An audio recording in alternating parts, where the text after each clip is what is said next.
शिवपुर नाम का एक छोटा सा गांव था। यहाँ के लोग सालों से अपने शांत माहौल, अच्छे और सीधे साधे सरल जीवन शैली के लिए जाने जाते थे। लेकिन बीते कुछ समय में इस क्षेत्र में मौसम का मिजाज तेजी से बदलने लगा था। गर्मी असहनीय होती जा रही थी और फसलें सूखने लगी थीं। सभी लोग गर्मी से बेहाल थे। फिर भी गांव के लोग एक दूसरे की मदद करते हुए जीवन चलाने की कोशिश करते। उसी गांव के कुछ दूरी पर पहाड़ी क्षेत्र में एक प्राचीन गुफा था, जहां एक वृद्ध साधु रहा करते थे।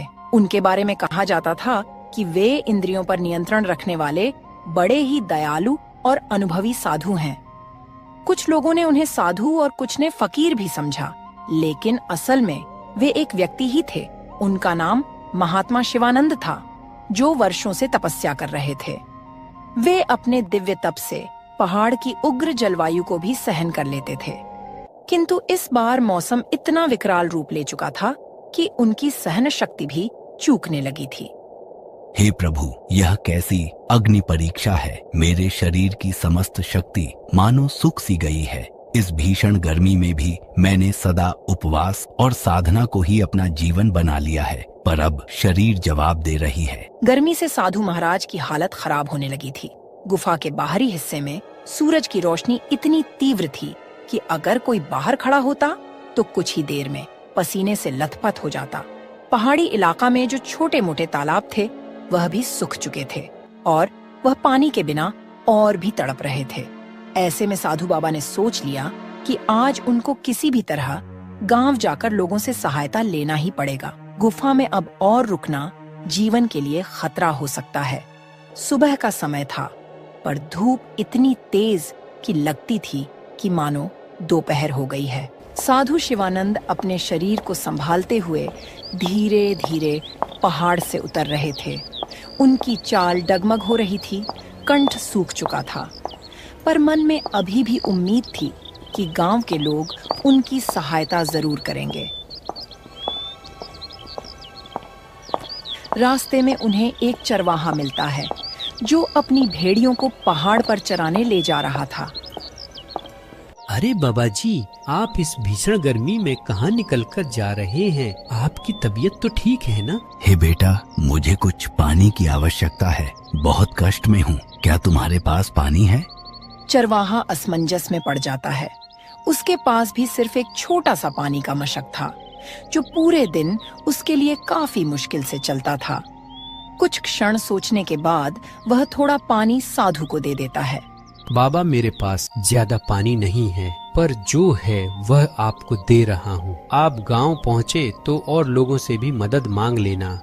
साधु को थोड़ी राहत मिलती है। उन्हें इस चरवाहे में उम्मीद की किरण दिखती है। साधु उसे आशीर्वाद देकर आगे बढ़ जाते हैं। जब साधु गांव के पास पहुंचते हैं तो देखते हैं कि गांव के पास में ही एक ही कुआं था, जो अब लगभग सूख सा गया था। गांव के लोग दिन भर उसका पानी निकालकर अपने अपने काम में लगा लेते थे। साधु शिवानंद जब गांव में दाखिल हुए तो सबसे पहले उन्हें तेज धूप ने इतना तपन दिया कि उनके गर्दन पर चमकती पसीने की बूंदें झलक आईं। गांव की गलियों से गुजरते हुए वे देखते हैं कि अधिकतर मकान मिट्टी के बने थे। कुछ बैल बेचैन होकर तड़फड़ा रहे थे। थोड़ी दूर जाने पर साधु को कुछ लोग दिखाई देते हैं, जो मिलकर एक सूखे तालाब की तलहटी साफ कर रहे थे। अरे शंभू भाई, लगता है ये गर्मी हमारी जान लेकर ही मानेगी। इतनी गर्मी, ऊपर से गर्म हवा शरीर को जला दे रही है। हाँ, तुम सही कह रहे हो, पर हम कर भी क्या सकते हैं? गांव में सभी परेशान हैं। अब तो कुआं का पानी भी खत्म होने वाला है। अगर पानी खत्म हो गया तो हम सब पानी के बिना तड़प तड़प कर मर जाएंगे। हे भक्तों, क्या कोई मेरी सहायता कर सकता है? मुझे पानी की अत्यंत आवश्यकता है, और यदि कुछ छाया या विश्राम का स्थान मिल जाए तो मैं आपका आभारी रहूंगा। ग्रामीणों ने उन्हें देखा, पर कोई खास उत्सुकता नहीं दिखाई। उन्हें लगा कि यह कोई साधु या भिक्षुक होगा जो भीख मांगने आया है। बाबा अपने लिए पानी जुटाना इस समय हमारे लिए भी मुश्किल हो रहा है। हम खुद यहाँ सूखे तालाब की सफाई कर रहे हैं ताकि बरसात आए तो पानी संग्रहित कर सकें। ऐसा नहीं है कि हमारे पास कोई भंडार है जिसे हम लुटा दें। मैं समझ सकता हूँ बेटा, पर मेरी दशा बहुत दयनीय है। मैं पहाड़ से नीचे आया हूँ, गुफा में रहता था। अब इस अत्यधिक गर्मी के कारण मेरा शरीर साथ नहीं दे रहा। सिर्फ कुछ घूंट पानी और थोड़ा विश्राम दे दो। साधु महाराज को इतना कहने पर भी कोई उनको एक गिलास पानी तक नहीं दिया। फिर वह आगे बढ़ते हैं।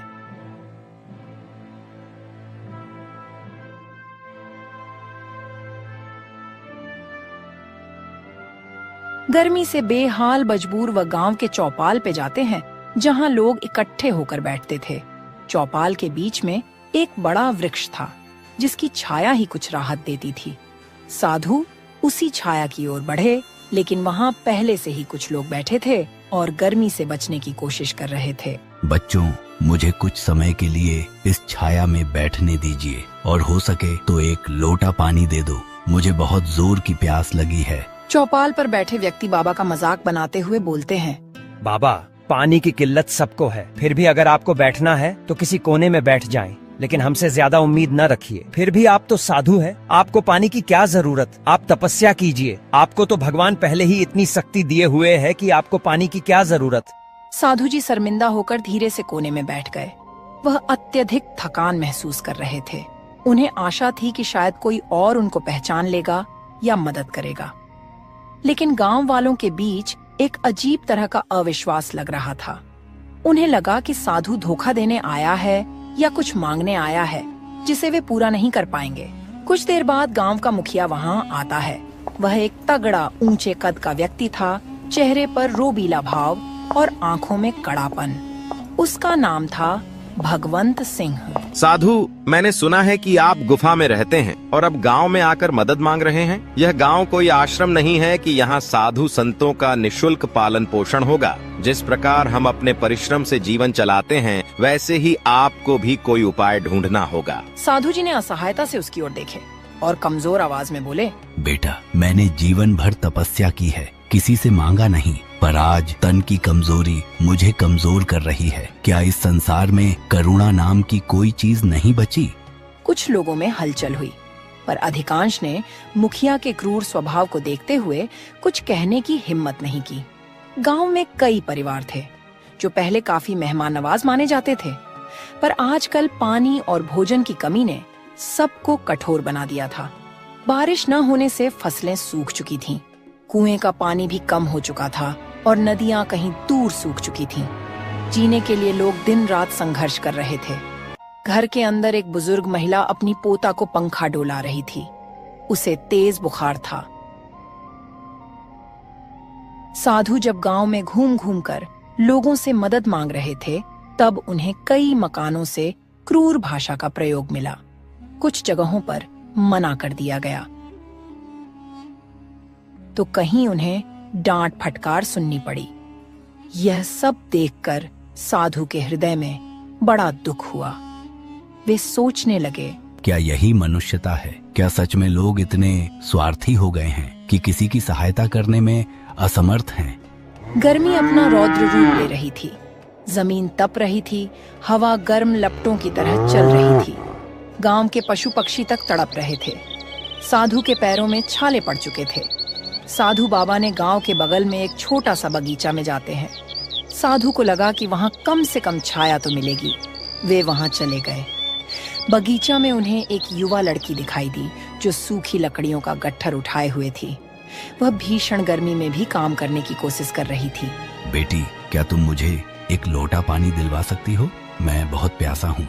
लड़की के चेहरे पर दया का भाव था, पर वह भी असमर्थता जताती हुई बोली, बाबा, मैं आपको पानी जरूर देती, पर हमारे घर में भी पानी सीमित है। रोज कुएं पर जाकर लंबी लाइन लगानी पड़ती है, तब कहीं 1-2 मटकी भर पाती हूँ। माफ कीजिए, मुझे डर है कि घर के लोग नाराज ना हो जाए।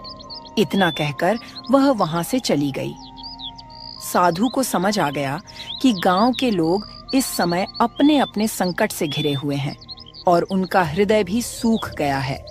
जैसे इन खेतों और तालाबों का पानी सूख गया हो। फिर भी साधु ने बगीचे के एक कोने में बैठकर आखिरी बार प्रार्थना की, हे प्रभु, यदि कोई चरम पर हो तो दया का अंकुर फूटना चाहिए, किंतु यहाँ तो मानवता ही विलुप्त हो रही है, ऐसा क्यों?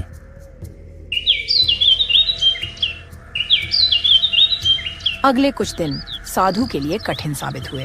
उन्हें पर्याप्त भोजन तो दूर, पीने को पानी तक नहीं मिला। तेज गर्मी में उनका शरीर ह्रास की ओर बढ़ रहा था।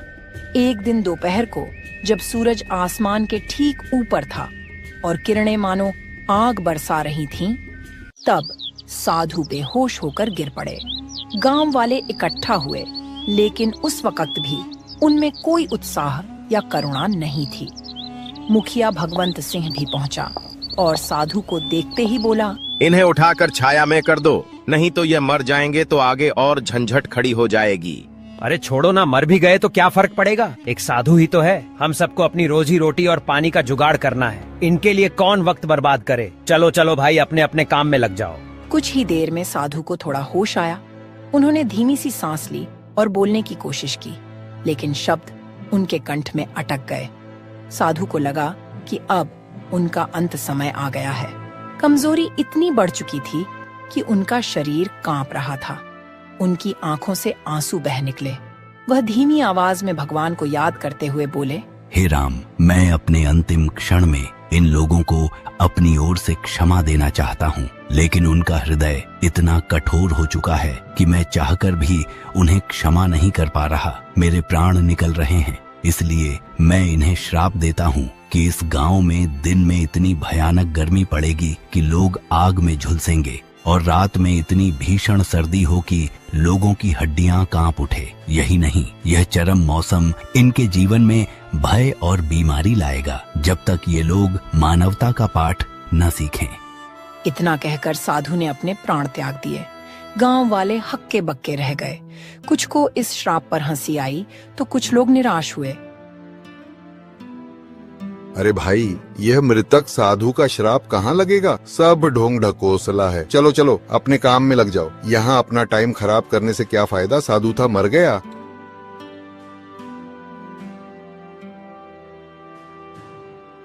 साधु की मृत्यु के 1-2 दिन बाद ही मौसम ने अपना विकराल रूप दिखाना शुरू कर दिया। सूरज की गर्मी, जो पहले ही असहनीय थी, अब और भी प्रचंड हो गई। तापमान इतना बढ़ गया कि मिट्टी में दरारें पड़ने लगीं। पशु पक्षियों के लिए जीवन और भी कठिन हो गया। दिन में लूह चलती, जिसके थपेड़े मानो शरीर को झुलसा देती थी। गांव वाले दिन में बाहर निकलने से कतराने लगे, पर रात होते ही हालात बिल्कुल उल्टा हो जाता। ठंडी हवाएं चलती, लेकिन यह ठंडक सुखद नहीं, बल्कि हाड़ कपा देने वाली थी।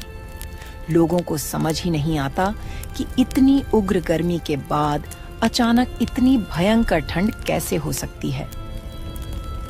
अरे शंभू भाई, मौसम का मिजाज कुछ समझ नहीं आ रहा। ये कैसा मौसम हो गया जो दिन को तेज गर्मी और रात को हाड़ कपाने वाली ठंडी पड़ रही है? ऐसा तो मैंने अपने जीवन में पहली बार देख रहा हूँ। हाँ, तुम सही कह रहे हो। मुझे भी कुछ समझ नहीं आ रहा है कि यह क्या बला है। अब तो लोगों की तबीयत भी खराब होने लगी है और बच्चों को निमोनिया होने लगी और बुजुर्ग मरने लगे हैं। इस चरम मौसम ने गांव के स्वास्थ्य तंत्र को तहस नहस कर दिया।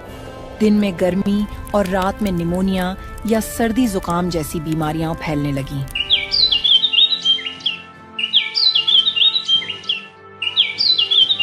मुखिया भगवंत सिंह ने महसूस किया, हालात हाथ से निकल रहे हैं। दिन के समय कोई खेतों में काम नहीं कर पा रहा, फसलें जल रही हैं, पशु मर रहे हैं, पीने का पानी कम हो रहा है और रात में लोग कांप कांप कर सो नहीं पा रहे। बीमारियां फैल रही हैं, बच्चे बुखार से तप रहे हैं और बूढ़े मर रहे हैं। यह एक मुसीबत है। मुझे इस पर जल्दी कोई फैसला लेना होगा।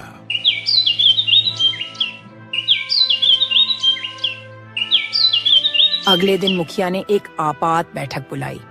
गांव के सभी प्रतिष्ठित लोग और साथ ही आम ग्रामीण भी जुटे। सबके चेहरे पर चिंता और भय की लकीरें स्पष्ट थीं। यह स्थिति अब बर्दाश्त से बाहर हो रही है। दिन में हम जलते हैं, रात में ठिठुरते हैं। गांव के कई बच्चे और बुजुर्ग बीमार पड़ चुके हैं। अगर यह ऐसे ही चलता रहा तो हमारा गांव उजड़ जाएगा। मुझे लगता है कि यह सब उस साधु के श्राप का नतीजा है। भीड़ में हलचल हुई। कुछ लोग पहले मानने को तैयार नहीं थे कि श्राप जैसी कोई चीज होती है। अरे मुखिया जी, आप भी क्या उस मामूली साधु के श्राप के चक्कर में पड़े हैं? श्राप नाम का कोई चीज नहीं होती, यह सब ढकोसला होता है लोगों को डराने के लिए। मुखिया जी, हमने उन साधु के साथ अच्छा व्यवहार नहीं किया। वह बेचारा गुफा से चलकर आए थे, पर हमने उन्हें पानी तक नहीं दिया। वह हमारे सामने तड़पता रह गए और हम देखते रहे। हमें अवश्य ही उसका प्रायश्चित करना चाहिए।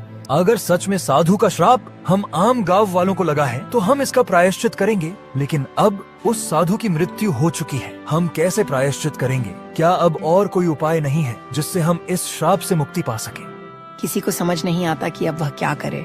तभी बुढ़िया बोलती है, अगर सच में हमें इस श्राप से छुटकारा पाना है तो हमें गांव से कुछ दूरी पर एक झोपड़ी में वृद्ध आदमी रहते हैं। उनका नाम दादूराम है। वह बहुत जानकार और ज्ञानी है। हमें उनसे मिलना होगा। सभी लोग इस बात से सहमत होते हैं और उनके पास जाते हैं।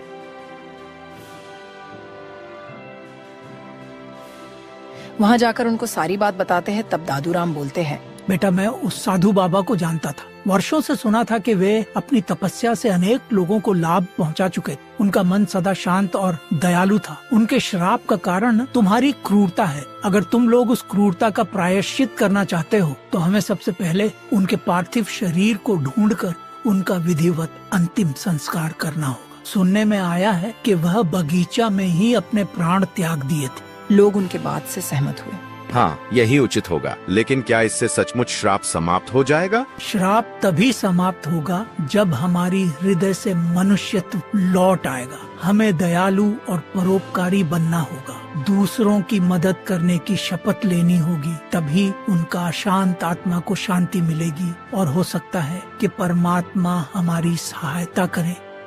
गांव के लोग एकजुट होकर बगीचा में पहुँचे, जहाँ साधु का पार्थिव शरीर पड़ा हुआ था। भीषण गर्मी के कारण कुछ ही दिनों में स्थिति दयनीय हो चुकी थी, लेकिन लोगों ने हिम्मत करके शरीर को परंपरा के अनुसार अंतिम संस्कार किया। साधु का अंतिम संस्कार पूरे सम्मान के साथ किया गया। मन में सबके पश्चाताप के स्वर गूंज रहे थे। मुखिया अब बाबा से हाथ जोड़कर प्रार्थना किया, हे बाबा, हमें क्षमा करो। हमने आपके साथ जो दुर्व्यवहार किया उसके लिए हम सभी दोषी हैं। अब हम वचन देते हैं कि किसी भी जरूरतमंद को कभी निराश नहीं करेंगे। अगले कुछ दिनों में मौसम में थोड़ा बदलाव दिखने लगा। दोपहर की लू अब भी थी, लेकिन पहले जैसी भयानक नहीं। रातों की सर्दी भी कुछ कम हो गई। हालांकि अभी भी लोगों को सावधानी बरतनी पड़ती थी। इस प्रकार गर्मी का श्राप न सिर्फ एक घटना बनकर रह गया, बल्कि आने वाली पीढ़ियों के लिए एक सीख भी बन गया। इस कहानी से हमें यह संदेश ग्रहण करना चाहिए कि आवश्यकता पड़ने पर किसी भी असहाय की सहायता अवश्य करनी चाहिए। तपस्वी साधु की मृत्यु व्यर्थ नहीं गई। उनके श्राप ने पूरे गांव को बदल दिया और उन्हें मनुष्य होने का सही अर्थ समझा दिया।